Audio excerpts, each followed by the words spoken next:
Donc voici le Maker. Le Maker, c'est un respirateur artificiel d'urgence pour réanimer des patients atteints de Covid-19.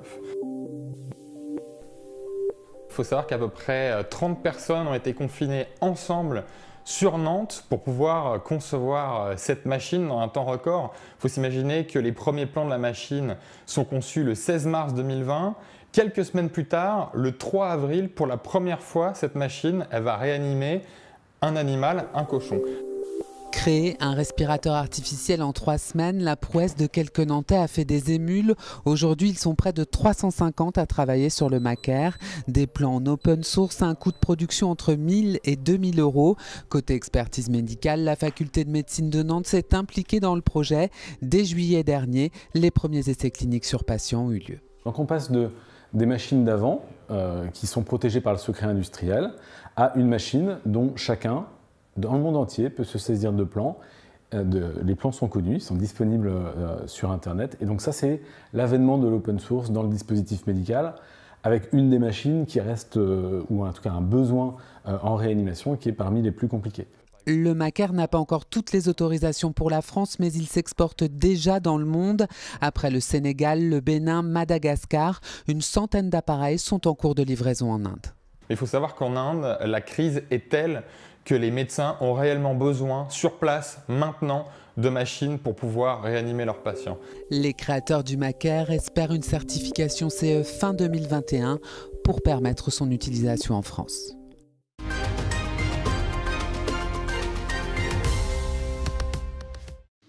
C'était il y a un peu plus d'un an, la France affrontait la première vague de coronavirus et des entrepreneurs, industriels, chercheurs et professionnels de santé aient créé un respirateur artificiel made in Nantes en un temps record.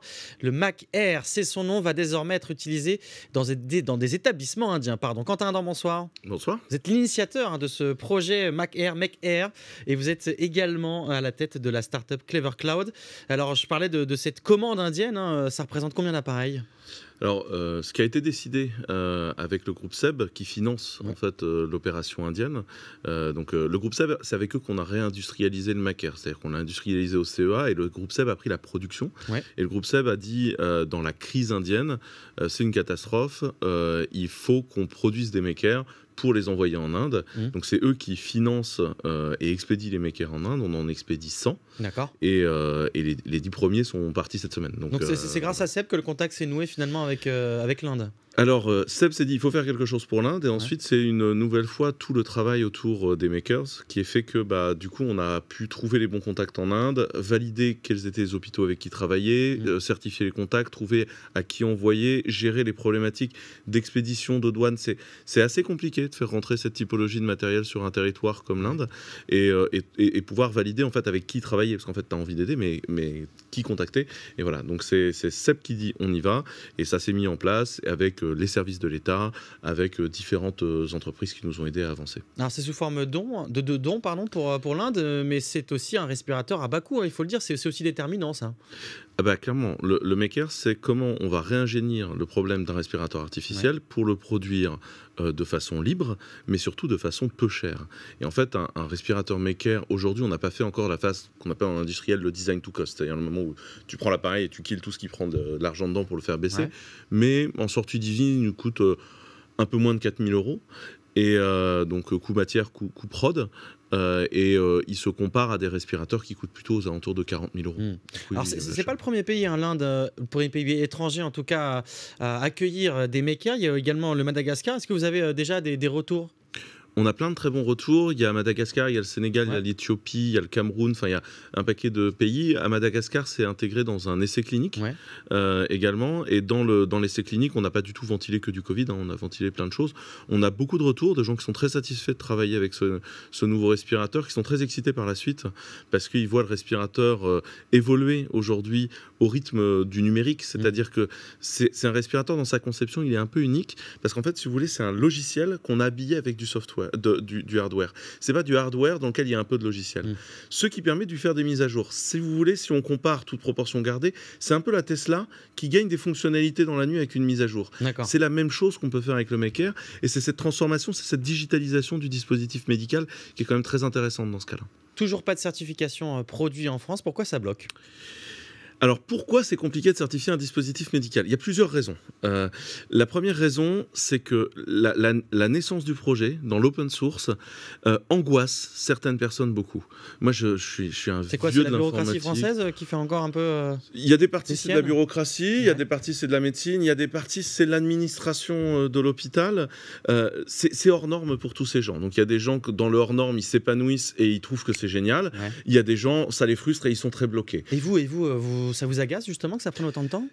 Moi, je suis un vieux libriste de l'informatique et j'ai vécu l'open source dans les années 90 où tout le monde nous regardait en disant ça n'arrivera pas, c'est marrant, machin. L'un des plus gros contributeurs open source aujourd'hui s'appelle Microsoft qui nous disait qu'il nous écraserait dans les années 90. Donc on sait tous comment ça va finir ce game. En fait, à la fin du jeu, l'open source va triompher parce que l'open source triomphe toujours. La deuxième raison pour laquelle ça prend du temps, c'est que la France a perdu certaines capacités industrielles de certification. Ouais. C'est-à-dire que quand vous certifiez un appareil médical, vous lui faites passer plein de normes, il y a comment on le transporte, c'est-à-dire le nombre de G qu'il peut prendre, s'il peut chuter de tel espace, la résistance à l'eau, etc. Enfin, il y a la résistance électrique et il y a d'autres choses. Et par exemple, en Europe, on n'a plus un seul centre pour certifier des respirateurs. On les expédie de toute façon aux États-Unis. Il y a une liste d'attente, ça prend du temps, c'est des tests très longs, on nettoie les respirateurs plusieurs fois pour les...